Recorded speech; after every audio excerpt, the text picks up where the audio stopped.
Let's get to gerrymandering. Okay, this is a complicated story. Ryan, you're gonna have to help me out a little bit here. All of it kind of starts in Texas, although you can argue about where and when it doesn't, but that was the the high-profile action now so far. Governor Greg Abbott basically accusing other states of accelerating gerrymandering against Republicans. So him saying, no, then we are going to mid-decade redistrict in our state, which would lead to more Republicans. Here's what he had to say. These legislators have been they sought money and they offered money to skip the vote, to leave the legislature, to take a legislative act. That would be bribery. And so the facts will have to come out. But I think based upon comments made by legislators themselves, they face a possibility of facing bribery charges, which is a second-degree felony in the state of Texas. There's one way to cure that, and that is if they get back to the state of Texas and make quorum today at a hearing that we have at 3 o'clock, they can cure themselves of any quid pro quo that would subject them to potential bribery charges.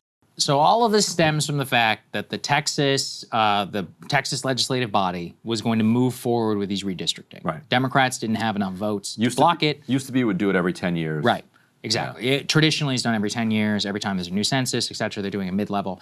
The Texas Democrats didn't have the votes to block it, but they did have enough people to deny a quorum. So all the Texas Democrats left the state. So he's accusing them of taking bribery for leaving the state and for being facilitated by J.B. Pritzker or whatever from Illinois. Okay, so that's what happened. So then there's now a threat. Let's put this up there on the screen. Governor Abbott says that he will remove from office any Democrat who, quote, abandons their duty and refuse to show up to the state capitol on August 4th. He says, I will use my full extradition authority to demand the return to Texas of any potential out-of-state felons. That's how he's referring to here. Now, all of this, as I said, stems from that vote in the legislative body where the Texas House actually locked its doors and then approved the motion to arrest warrants for Democrats who broke quorum. And here's what happened there.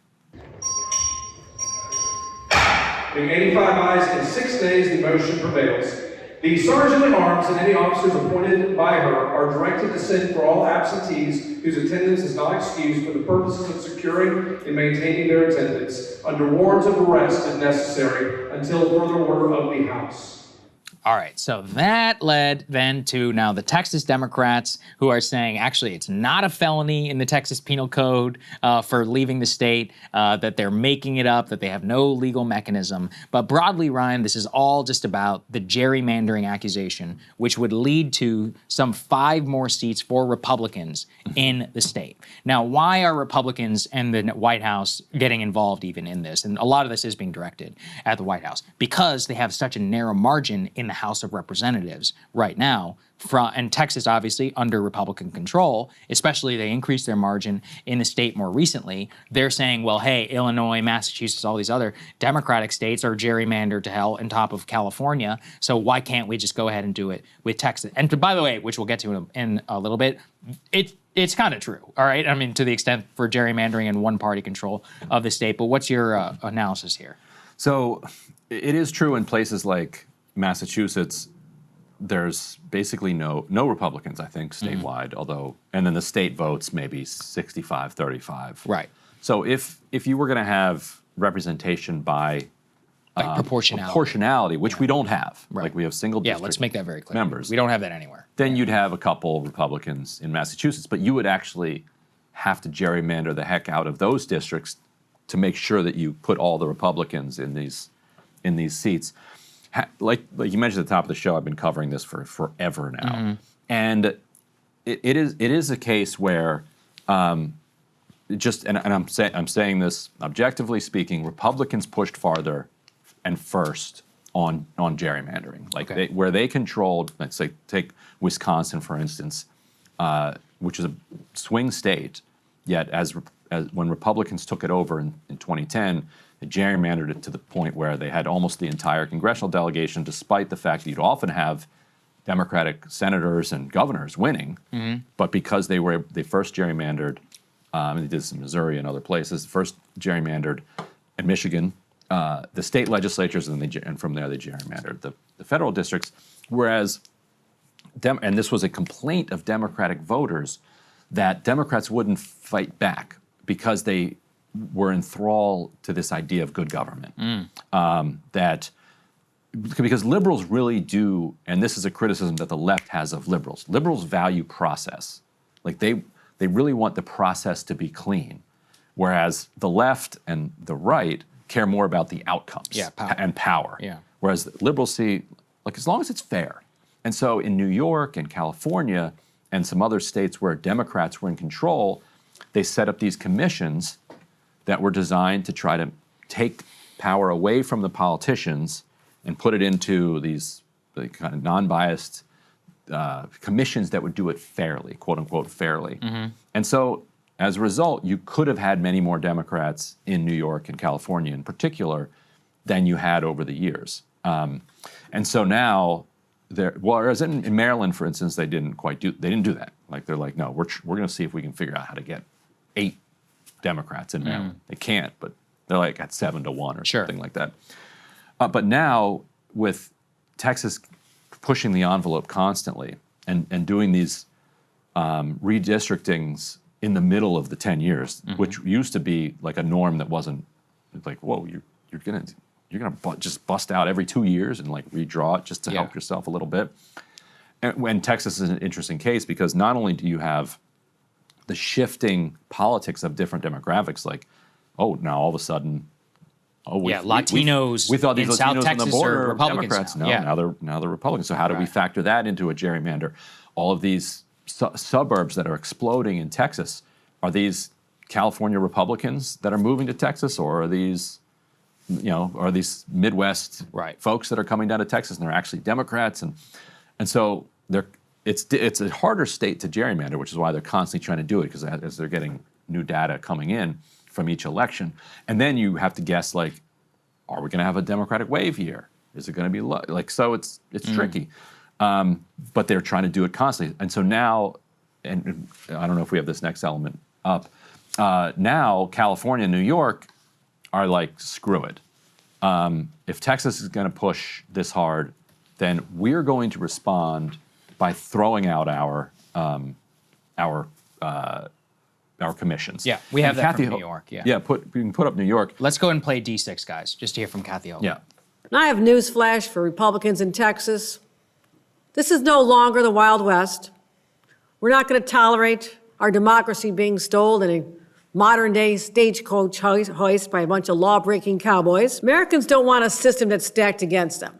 They believe in fairness. It's fundamental. Rigging the system is un-American. But here they are, flagrantly breaking the rules so they can hold on to power. All right. And at one point in that speech where she seems to be putting on a twang just for the fun of it, she says, I'm sorry to the good government groups, but politics has to be about politics. And that is, for a lot of Democratic voters, refreshing to hear, because they're over the process stuff. Like now they're in the trenches and they're ready to go toe to toe over this stuff. Yeah, and Gavin Newsom is joining her. And Gavin Newsom he is has issued a very similar threat. Let's take a listen to that, please. D5. If we want to still be in this game, we need to disabuse ourselves, disenthrall ourselves of the status quo in the past. We have got to enter a new mindset, and we've got to get back on this playing field, and we've got to do it with the kind of vigor that our kids and grandkids deserve, that liberty and freedom deserves this moment. The founding fathers deserve the principles that define the best of Roman Republic and Greek democracy. That's on the line unless we stand the line and stand guard of this democracy, and that means we got to go on offense. No more defense. Go on offense, fight fire with fire. So you ask me, am I in? I'm all in. You ask me, am I committed? I'm all in, committed, and resolved. He's all in, Ryan. So Gavin and Kat, I mean, look, New York, California, there's 2 most populous blue states, right? And so they're obviously, California, the most populous state in the country. And Newsom's saying he's going to call a special election, do the redistricting, and then it kicks to the voters. So the voters would have to approve it. But Newsom and Democratic thinking is that as long as if it's framed in fairness and good government terms, Democratic voters in California, as they've shown in the past, would actually they're against gerrymandering, like as a principle. But setting the principle aside, if they frame it as this is a fight against Trump and these bad Texas Republicans, then it's like a 60-40 issue where California voters probably do end up then approving it. Right. So what they have, right, and so for example, so Texas would increase its Republican seats by 5. Yeah. Miraculously, Gavin's plan would reduce GOP representation from 9 to 4. Yeah. So it's just one of those where, and then New York actually, if they join, then they're going to get a couple out of there. Yeah. And apparently the vice president will be flying to Indiana in the next 2 days, because Indiana, I think there's 1 or 2 seats that they might be able to go. So it's a race to the bottom, you know, now in the whole country. And all of it is about control of the House of Representatives. Ironically, a lot of this is Trump's fault because he appointed so many House members to his cabinet and to his government. And so Mike Johnson's margin, the speaker was like, please stop taking people from the House.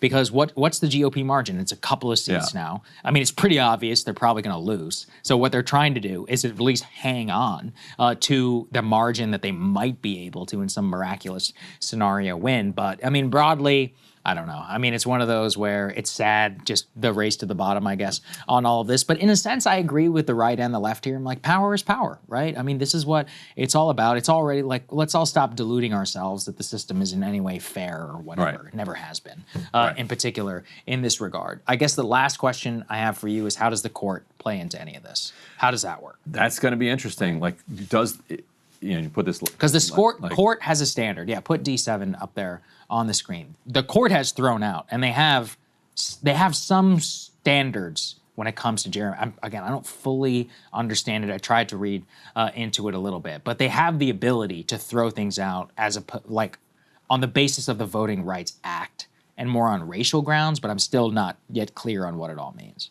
Right. They can't really throw it out based on partisan grounds. It's more the other stuff. It would be wild if the Supreme Court came in and was like, all right, this Texas one is fine, but not New York and California. Right. We're gonna let Texas Republicans draw those districts, but we're gonna draw California and New York. That would be just full mass, completely off and shredded. I don't expect that yet, because also it's not like a Democratic House of Representatives is not an existential threat to the Supreme Court's right-wing project. Right. They can swallow that. And so with these, so if everyone's doing the math, then we've got Texas at 5 for more seats. California will respond by removing 5 Republican seats. Indiana is going to go for 1 or 2. Yeah. New York, you said 3 or 4. Yeah. So actually, by my count, I think the Dems are up right now. Yeah. So I guess, we'll see what the other Republican houses and all of that. But that is our current state of gerrymandering. And you got to be careful, because it's an interesting dial. If you push too hard and if Republicans make in a Democratic year, push a lot of seats to 52-48 so that they can get as many as they possibly can, then you can actually lose half of them. Well, I was looking recently, for example, at Sherrod Brown is hiring campaign managers. He's thinking about running in Ohio. And I was talking with some friends, and I was like, he's got a good shot, right? I mean, he ran way ahead of Trump. Even though he lost, we ran pretty close. People love him. Way ahead of Trump. Represented the state for quite a long time. Ohio probably still a red state. I would probably still bet against him. But if it's a landslide election, a 2008 style year, I mean, you remember 08. There were all kinds of Democrats who had no business being in the House of Representatives. Yeah, exactly. One in Indiana. Who was that guy? Tom Perriello. There were all these Democrats who we were like, how are you even here? What are you doing here in Washington? And they were all, it was like a 2-year-long project, but they were still here, right? Yeah. And in that way, that's how you got, I'm trying to think. There were who were the Democratic senators? Like Heidi Heitkamp, right? Yeah, people North like Dakota, that. Nebraska. Right. They had 2 senators from North Dakota, 2 from South Dakota. Right. 2 from Nebraska. Yes. Yeah. They had 60 senators. If you have landslide years and it just happens to align with some crazy election or whatever, you can have pretty dramatic results. So that's a very good point, that the GOP could be shooting itself in the foot if they do draw all these 52-48s. That's not hard to lose at all, especially in a low turnout, depressed MAGA election. If you put up some like knuckle dragging freak. Yeah, right. You only need, who was that guy's name? Todd Aiken. You only need an Aiken or two, or Roy Moore, and all of a sudden, you've got some Doug Joneses, in the U.S. Senate. It can happen. It's happened before. All right, so that's what you need to know about gerrymandering. Hey, if you like that video, hit the like button or leave a comment below. It really helps get the show to more people. And if you'd like to get the full show, ad-free, and in your inbox every morning, you can sign up at breakingpoints.com. That's right. Get the full show, help support the future of independent media at breakingpoints.com.